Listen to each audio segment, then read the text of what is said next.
Very good morning, children. Welcome to today's biology class.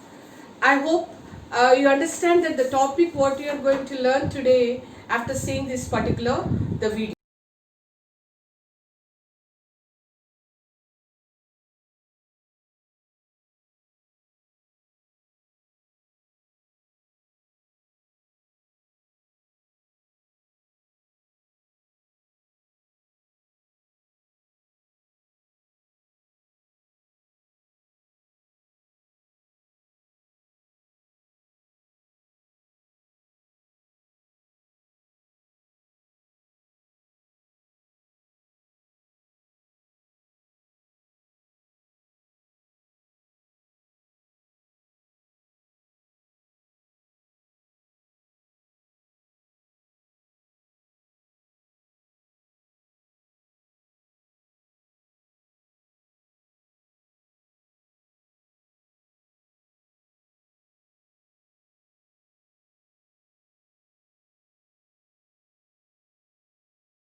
Okay, yes, you are correct.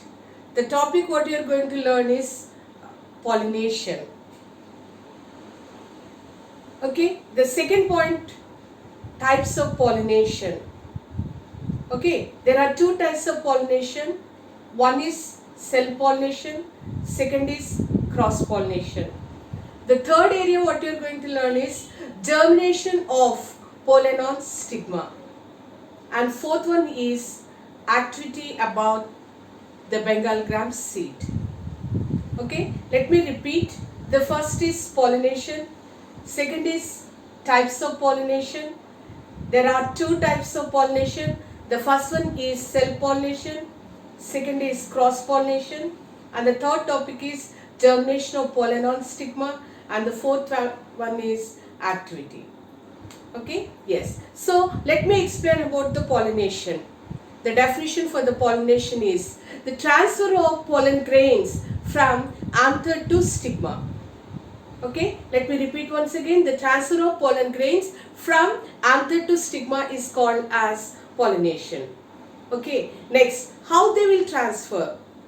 Okay, either maybe look this particular picture, either maybe insects or maybe the birds or maybe the animals.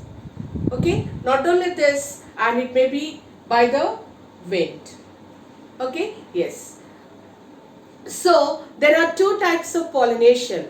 The one is the self-pollination and the second type of pollination is cross-pollination.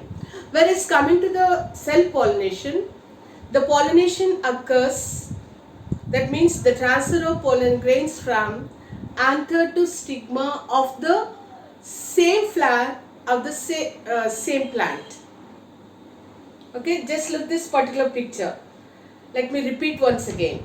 The transfer of pollen grains from anther to stigma of the same flower of the same plant, that is called as self-pollination. And the second type of pollination is the cross-pollination. Whereas coming to the cross-pollination, the transfer of pollen grains of a plant transfer to the bee plant of the same species. But here the plants are two different plants.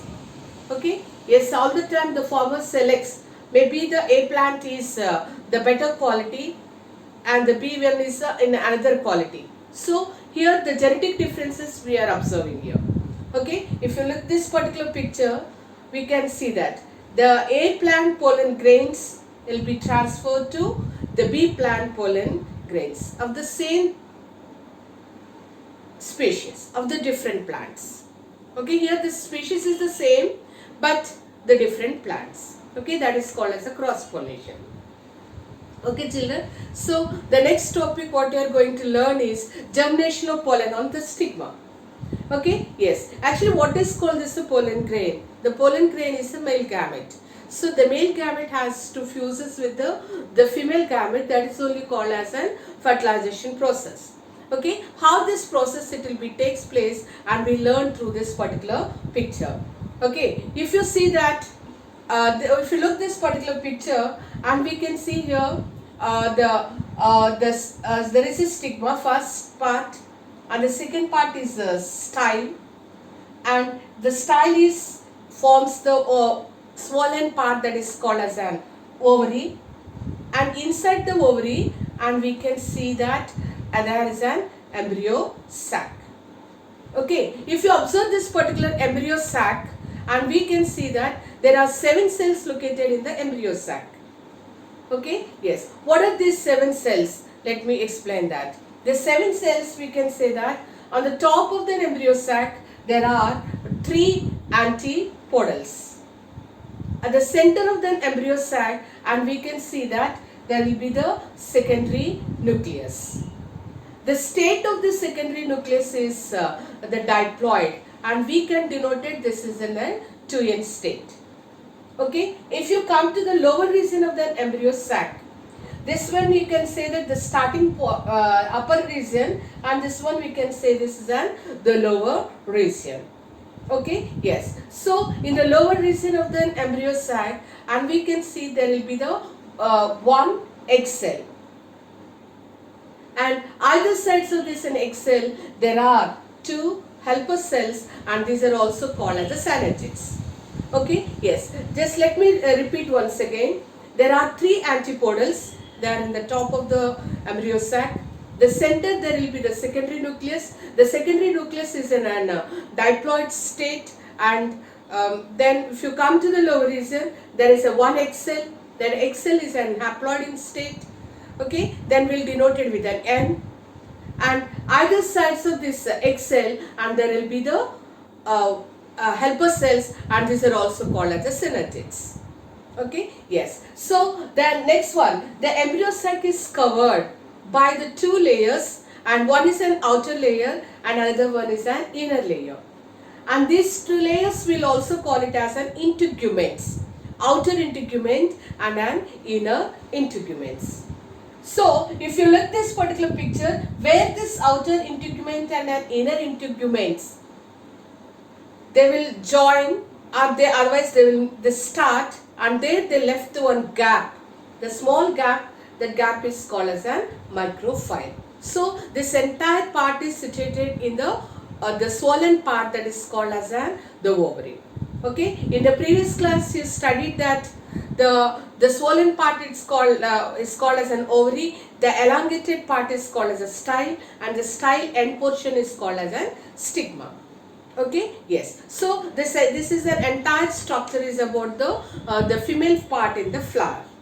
Okay, then what is our topic? Germination of pollen on stigma. So now the pollen grains they fall on the stigma. Many pollen grains they fall on the stigma, but only one pollen grain have the capacity to germinate as a pollen tube. So other pollen grains they may disintegrate. Okay, so only one pollen grain and germinates like as a pollen tube. If you come to this particular pollen tube, and pollen tube has 2 male gametes. Okay, yes. So whenever this tube is moving towards or growing towards to the female part, then this 2 male gametes also will move towards to the female part in the flower. Okay, so now this through the microfile, then what will happen? This the pollen tube, it will be reaches to the embryo sac part. Okay, I hope maybe you remember this. What type of tropism occurs in here? Yes, exactly, you are correct. Chemotrophism. The pollen grains have the chemicals, and these chemicals move towards to the female part in the ovary, and so that particular process we'll call it as a chemotrophism. You learned in the previous topics. Okay, yes. So now what will happen here? And through we can look here. This through this microfile end, then what will happen? The pollen tube, it will be reaches. Okay, yes. When once the male gametes are close to this the female reproductive part, with the help of this helper cells, they are also called as synergids. What will happen means the first one male gamete is fuses with the egg. So that is the first fertilization in the flower. Okay, yes, one pollen male gametes fuses with the egg. So already the state of egg is here N, and so when once the male gametes fuses with this N, another N. So and we'll get the 2N stays, and now we can say that the zygote is the diploid in state. I hope it is clear to you. Okay, yes, first egg cell is an haploid in condition, and pollen grain is also haploid in condition. N plus N, and then we'll get the 2N stays, and that particular condition is called as a diploid state. Am I clear to you, children? Yes, that is called as a first fertilization. So there is another male gamete in the pollen tube. That male gamete will be fuses with the secondary nucleus. Okay, I already said that this condition of the secondary nucleus is in a diploid condition, diploid state. The diploid we can denote it with the 2N. So the secondary nucleus is in a 2N state, and then obviously when once this male gamete is fuses, the male gamete state, it will be the N stays 2N plus N, and we'll get the 3N, and that particular state is called as an triploid condition.